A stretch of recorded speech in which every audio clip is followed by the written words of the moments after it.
क्या आपने कभी सोचा है कि जब सारे दरवाजे बंद हो जाएं, जब जेब खाली हो और दिल उम्मीद खो चुका हो, तब भी एक दरवाजा खुला रहता है?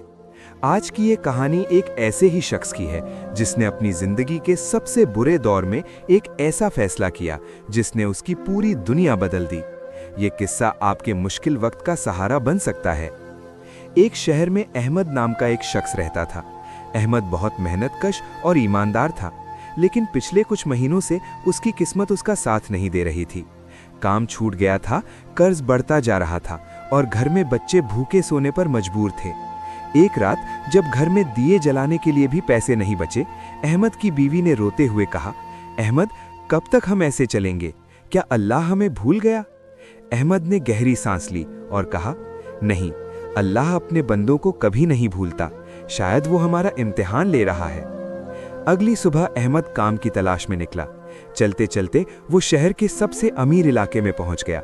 वहां उसने देखा कि एक बड़े से बंगले के बाहर एक बहुत कीमती हीरे का हार गिरा हुआ है। अहमद ने वो हार उठा लिया।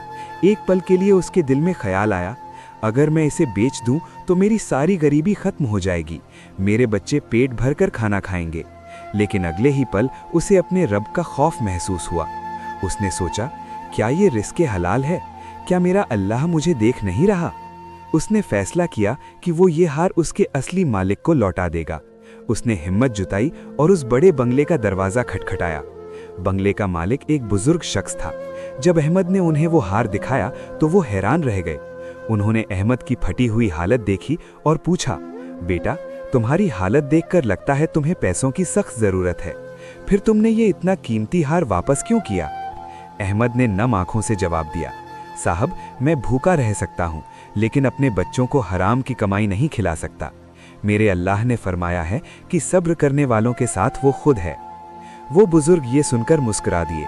उन्होंने अहमद को इज्जत के साथ अंदर बुलाया, उसे खाना खिलाया और एक हैरानकुन बात बताई। उन्होंने कहा कि वो एक बहुत बड़ी कंपनी के मालिक हैं और उन्हें अपनी कंपनी के लिए एक ऐसे ही ईमानदार मैनेजर की जरूरत थी जो मुश्किल में भी अपना ईमान ना बेचे। अहमद को ना सिर्फ उस हार को लौटाने का इनाम मिला, बल्कि उस बुजुर्ग ने उसे एक अच्छी नौकरी भी दे दी। कुछ ही महीनों में अहमद का कर्ज उतर गया और उसका घर खुशियों से भर गया।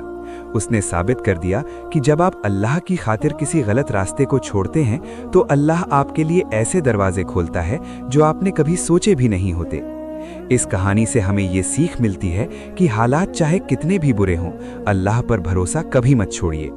थोड़ा कमाना लेकिन हलाल कमाना उस हराम से बेहतर है जो दिखने में ज्यादा लगे पर सुकून छीन ले। और याद रखिए, सब्र का मतलब बैठकर रोना नहीं, बल्कि मुश्किल वक्त में भी अपने ईमान पर कायम रहना है। अगर आपको ये कहानी पसंद आई हो तो इसे दूसरों तक पहुंचाएं और कमेंट में सुभान अल्लाह जरूर लिखें।